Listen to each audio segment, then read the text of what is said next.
লঞ্চে 2 শিশু সন্তানকে রেখে খাবার আনতে গিয়েছিলেন মা। এসে দেখেন লঞ্চ ছেড়ে দিয়েছে। এরপর শুরু হয় তার অস্থিরতা, কান্নাকাটি। শেষ পর্যন্ত চাঁদপুরগামী ওই লঞ্চে এই মা উঠতে পারেন কোস্টগার্ডের সহায়তায়। বুধবার দুপুরে রাজধানীর সদরঘাট লঞ্চ টার্মিনালে উপচে পড়া যাত্রীদের ভিড়ে পরে তাৎক্ষণিকভাবে কোস্টগার্ড সদস্যরা একটি স্পিড বোটে তাকে নিয়ে রওনা দেন। এই নারী শেষ পর্যন্ত কিভাবে লঞ্চে উঠলেন, দেখুন সেই দৃশ্য।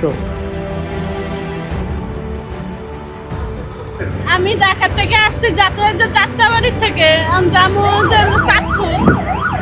আমার ফোলারা কিছু খায় না, আমি রোজা রয়েছি, আমাকে ফোলা করে কিছু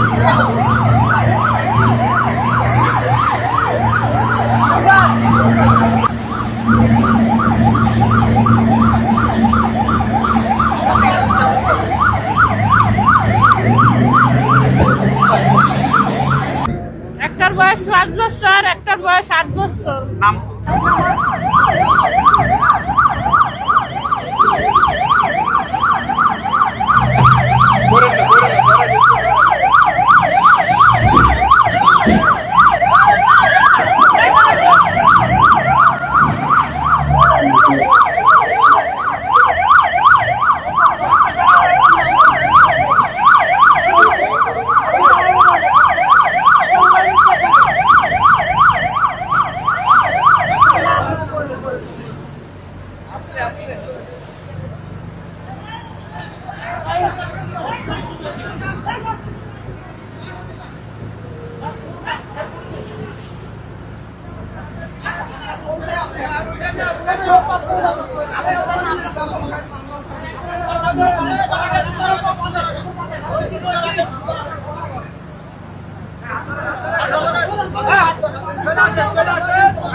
সাবধানে